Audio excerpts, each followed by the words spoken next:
घूमने वाले दो तरह के लोग होते हैं। एक वो जो सिर्फ घूमने आते हैं, दूसरे वो जो पहाड़ों को महसूस करना चाहते हैं और कहीं भी वो घूमने जाते हैं तो उसको अपना बनाकर रहना जानते हैं। आज हमारे साथ एक ऐसे ही शख्स जुड़ने जा रहे हैं जो मेरे दोस्त भी हैं, जिनके साथ मेरी बहुत अच्छी बॉन्डिंग भी है और जो गाते भी खूबसूरत हैं। उनका नाम है आरजे विशाल। तुम्हारी मेरी बातों में आज मैंने उनसे बातें की है और तुम्हारी मेरी बातों को कुछ अलग फ्लेवर दिया है। उम्मीद है ये एपिसोड आपको पसंद आएगा। बनारस में एक कैफ़े है। जब मैं रेडियो के दिनों में अलग अलग जगह शो किया करता था, उन्हीं दिनों इस कैफ़े में भी मैंने एक शो किया था। वहाँ मेरी मुलाकात हुई थी विशालता से पहली बार, आरजे विशाल के तौर पर। उन दिनों इन्होंने रेडियो से ब्रेक लिया हुआ था और मैंने रेडियो पे अपना काम लगभग शुरू ही किया था। तो इनसे मिलना हुआ और फिर उसके बाद ऐसी दोस्ती बनी कि वो दोस्ती आज तक लगातार चल रही है। दोस्ती भाईचारे में बदल गई। भाईचारे में बदल गई है। और आज विशालदा हमारे साथ पहाड़ों पर आए हुए हैं, हमारे गांव में बैठे हुए हैं। विशालदा, पहले तो कितनी ठंड लग रही है पहाड़ में आ गया? मैं आपको बता रहा हूँ, सर्दी का जो एहसास है यहाँ पर शाम 4 बजे के बाद से होता है। क्योंकि दिन में वो तीखी वाली धूप सीधे आपको एकदम लगती है तो उतना पता नहीं चलता, लेकिन 4 बजे के बाद जैसे जैसे सूरज जो है वो ढलता है वैसे वैसे समझ में आता है कि हाँ, हम पहाड़ों में हैं। वो बर्फीली हवाएं जो हैं वो आपको एहसास दिलाती हैं कि वेलकम टू माउंटेन्स। विशालदा एक अच्छे म्यूजिशियन भी हैं और बहुत अच्छे आरजे भी हैं। तो विशालदा, एक शुरुआत ना, बनारस की जब बात होती है, खूबसूरत गलियों और घाटों की बात होती है, तो उसी से जुड़ता हुआ कोई गीत सुनाइए जिससे मज़ा आ जाए, मतलब महफिल जैसी जम जाए आज तुम्हारी मेरी बातों की। हर सिंगर की तरह मैं भी थोड़ा बहाना कर देता हूँ, थोड़ा सा वो नेचुरल लगेगा कि थोड़ा मेरा गला ख़राब है, बट फिर मैं पूरी कोशिश करता हूँ।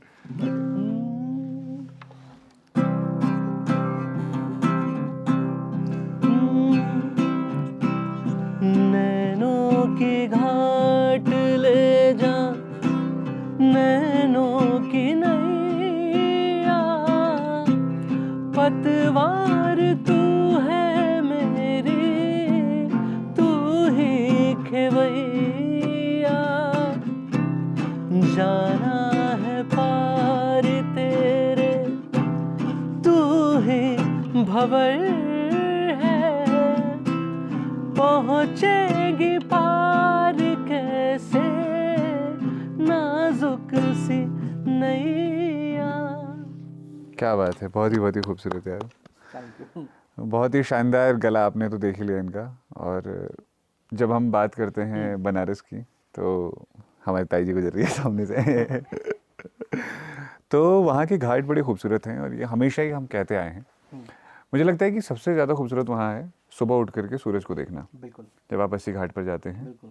और गंगा आरती के साथ लोग सुबह को जगाते हैं। और कहते भी है ना कि सुबह बनारस और शाम अवध, इसकी बात अलग होती है। तो जब सुबह आपने बनारस की देख ली ना तो आपको ऐसा लगेगा कि यार एक ऐसी चीज़ हमने देख ली जो हमें नेचर के बहुत करीब ले जाता है। क्योंकि एक तरफ नदी है और इधर आप बैठे हो और उधर पेड़ों के पीछे से सूरज जो है वो निकल रहा है, तो बहुत ही खूबसूरत अनुभव है। उधर गंगा आरती का मंत्रोच्चारण हो रहा है तो बहुत डिवाइन फीलिंग होती है। क्या बात है, आप तो देखते रहते होंगे? मैं तो मतलब बचपन से ही हम लोग तो घाटिया लड़के हैं, घाटिया नहीं घाटिया लड़के। आपका घर भी घाट में है हाँ, मेरा घर 80 घाट पे। सो मतलब ऐसा है ना कि हमने जो बनारस देखा है वो अभी के जो टूरिस्ट आते हैं वो शायद उन्हें वैसा नहीं दिख पाता, क्योंकि तब चीज़ें बहुत रॉ हुआ करती थी। अब चीज़ें बहुत कमर्शियल हो गई हैं, क्योंकि अब बनारस नहीं, अब रील वाला बनारस हो गया है। क्योंकि लोग रील देखकर बनारस आते हैं। पहले के लोग बनारस के बारे में पढ़ के आते थे, जैसे कि मोहल्ला 80 और भी बहुत सारी ऐसी किताबें हैं जिनको पढ़ के लोग बनारस को वो इमेजिनेशन लेके आते थे। क्योंकि अभी तो वो वीडियो में देख लेते हैं। काशीनाथ सिंह जी की किताब और बहुत सारी किताबें हैं ऐसी जो बनारस के ऊपर लिखी गई हैं।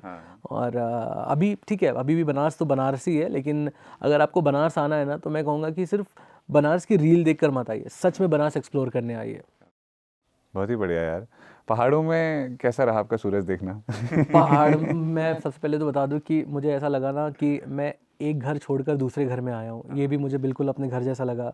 पंकज की मम्मी पापा, मतलब एक पल के लिए भी मुझे ऐसा नहीं लगा कि मैं घर में मेहमान हूँ या ऐसा हूँ, मुझे ऐसा लगा कि मैं उनका तीसरा बेटा हूँ, जो बहुत दिनों बाद शहर से काम करके वापस आया है कुछ छुट्टियों में, छुट्टियाँ के दिन जो है अपने परिवार के साथ बिताने के लिए, साथ में खाना खाना, और थोड़ा मुझे अलाउड भी था लेट तक सोना। बाकी ये लोग तो सुबह 5-6 बजे उठ के चले जाते थे रनिंग करने के लिए, सूर्योदय देखने के लिए। अंकल फिर सुबह सुबह मेरे लिए चाय लाते। तो आई थिंक ये एक ऐसी मेमोरी है ना जो मरते दम तक मेरे साथ रहेगी, और मुझे ऐसा लगेगा कि मेरा भी एक परिवार है पहाड़ों में। क्या बात है। पहाड़ों में चलने का एक्सपीरियंस कैसा है? हम लोगों के लिए बहुत मतलब ये कह सकते हैं कि क्योंकि हमें आदत होती नहीं है अपहिल की, हमारा सब कुछ फ्लैट है, मतलब यहाँ से वहाँ भी जाना है तो फ्लैट है। हालांकि जो बनास की सीढ़ियाँ होती हैं वैसे एकदम स्टीप चढ़ाई होती है, लेकिन वो भी गिनी चुनी, हाँ गिनी चुनी सीढ़ियाँ होती है। लेकिन यहाँ पे ऐसा है ना कि आपको चलते जाना है, चलते जाना है, चलते जाना है, और बहुत स्टैमिना चाहिए। और जो अक्सर आप लोग मोस्टली देखा होगा 99% पहाड़ी जो लोग होते हैं वो बिल्कुल फिट होते हैं, उनका पेट वेट नहीं निकला होता। हमारा तो थोड़ा सा निकल गया है, तो उनका पेट वेट नहीं निकला होता है, चेहरे पर एक अलग ग्लो होता है, बिकॉज वो नेचर के एक तो इतने करीब रहते हैं। जाने अनजाने वो इतना पैदल चल के इतना सारा वर्कआउट कर लेते हैं कि हम लोग तो काउंट करते हैं ना 10,000 स्टेप, वो तो पता नहीं कितने हज़ार स्टेप एक दिन में चल लेते हैं। और सिर्फ ऐसा नहीं कि सिर्फ चल रहे हैं, सामान ले लेकर, और इतने भारी भारी सामान, मतलब 50 किलो 60 किलो 70 किलो अपने पीठ पर लेकर, अपने सर पर उसको लेकर वो चढ़ते चले जा रहे हैं। तो बहुत मुश्किल होता है। ये फैसिनेटिंग रील में ही देखकर लगता है, पंकज जो कहता है ना कि हमें क्लब वब छोड़ो आओ पहाड़ों पे चलते हैं, सुनने में तो बड़ा फैसिनेटिंग लगता है, लेकिन जब आप यहाँ आकर रहोगे टूरिस्ट बन के नहीं, यहाँ के लोकल की तरह आप रहोगे, किसी गांव में रहोगे जहाँ पर आपको अगर एक छोटी सी दवा भी लेनी हो, चाय पत्ती भी लेनी हो, तो आपको 1 किलोमीटर नीचे उतर के जाना होगा, फिर वो 1 किलोमीटर चढ़ के आना होगा। तब आई थिंक वो चीज़ों की वैल्यू पता चलती है कि जो छोटी छोटी चीज़ें, हमें तो शहर में निकले, एक दरवाजे से निकले, वो सामने दुकान है, लेके आ गए। तो यहाँ पर एक छोटी छोटी चीज़ों की जो वैल्यू है ना, वो आपको पहाड़ सिखाते हैं कि हमारी लाइफ में कितने इम्पॉर्टेंट है ये सब कुछ जो भी हमें मिलता है।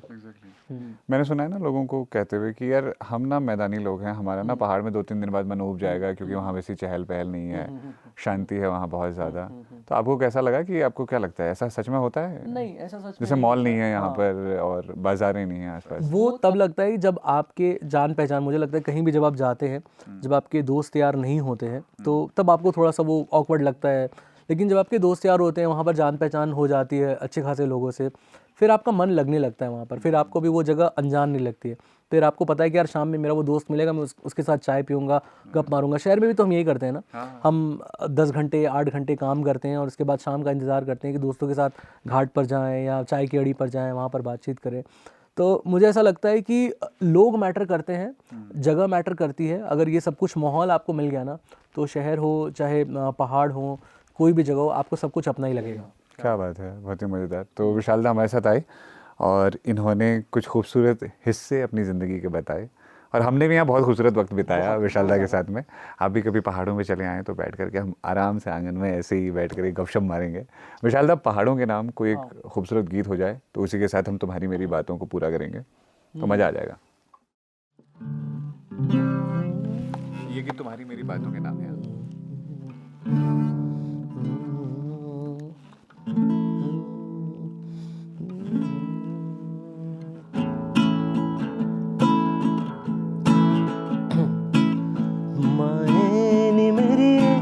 शिमले दी राहें चंबा कितनी दूर, माए नी मेरी शिमले दी राहें चंबा कितनी दूर। ओ शिमले नी वसना कसौली नी वसना, चंबे जाना जरूर है। माए नी मेरी शिमले दी राहें चंबा कितनी